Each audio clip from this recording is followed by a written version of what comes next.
The DuPont-Bradley curve. What is it? It's about us, our culture, our values. It's about safety. It's about being more productive and more profitable. It's about leadership, our goals, and how we work together as a team. Okay, here's some history.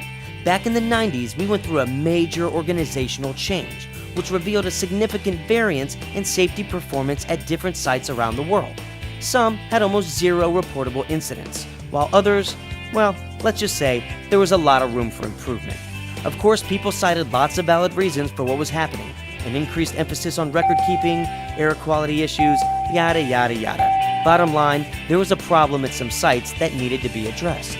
So the chairman and CEO at the time created a team to find a sustainable way to improve safety performance while building business value at all locations. In fact, the goal was to find out how to have zero incidents throughout the organization. That's right, zero. Nada. Zip, zilch, none. Think it's impossible? Well, think again, because it's not. Enter the discovery team. The team went around and did surveys at different sites all over the world, talking with between 500 and 1,000 workers from the top down.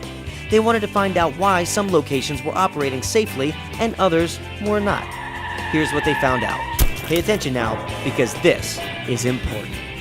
They found that the DuPont safety principles were alive and well at the best sites.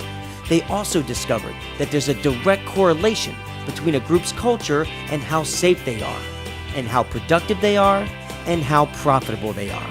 Safety, productivity, and profitability.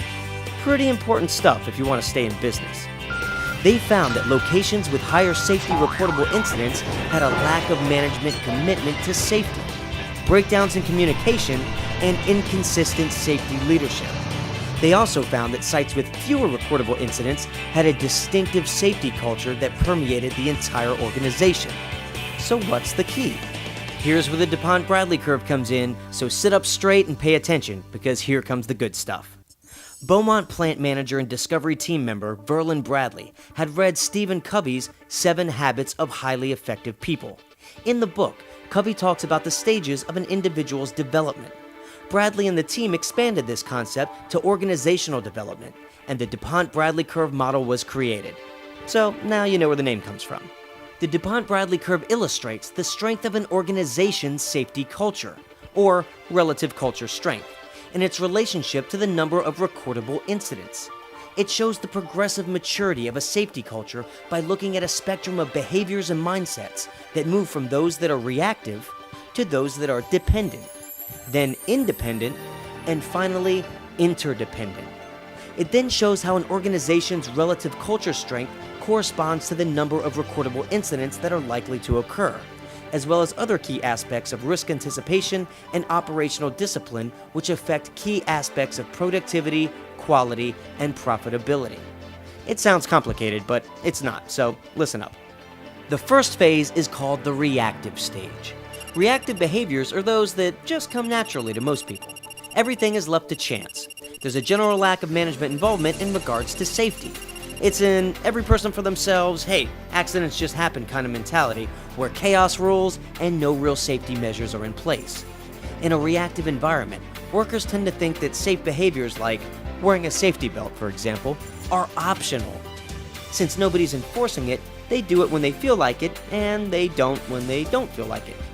This is like kindergarten status on the progressive scale of safety cultural strength. And unfortunately, it's where a lot of companies start out, and where a lot of them stay.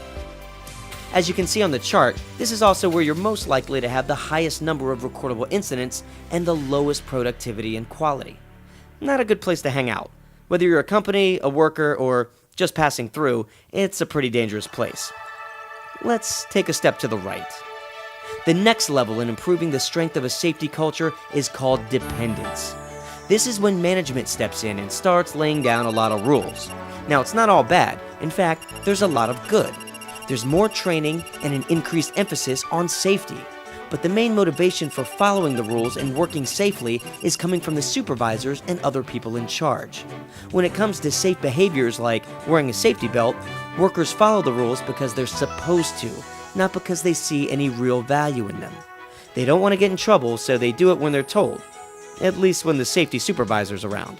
Now don't get me wrong, it's a move in the right direction. Incidents go down and productivity goes up, but there's still a lot of room for improvement. Take another step to the right. The next phase is independence. Individual workers start accepting personal responsibility for their own safety. They see the value in following safe work practices and do it on their own regardless of whether a supervisor is watching them or not. Safe actions like wearing a safety belt are done not because it's a rule, but because they understand the importance and value of doing so. They develop safe work habits and are personally motivated to work safely. Workers have a growing sense of personal pride in their professional skill and performance, including knowing how to do a job safely. Incidents go down, and productivity and quality of work goes up even further. Safety nirvana, right? Not quite. One more step to the right.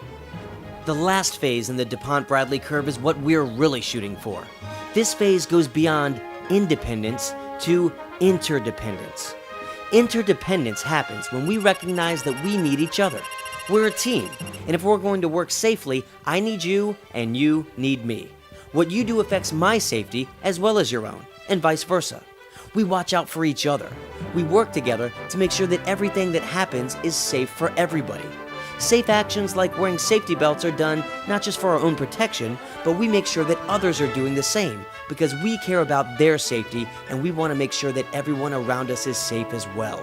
We take ownership and have a lot of pride in our organization and in our team. This is our house. We believe, in fact, we know that zero incidents is not only possible in our company, it's what we expect. As you can see, the DuPont-Bradley curve shows that there's a real connection between the relative strength of the safety culture in an organization and the number of reportable incidents, as well as the levels of other key business performance factors like productivity, quality of work, and profitability. Effective organizations also realize that they must continually step to the right in order to build, maintain, and improve the strength of their safety culture. The path to interdependence is an ongoing journey that we walk every day.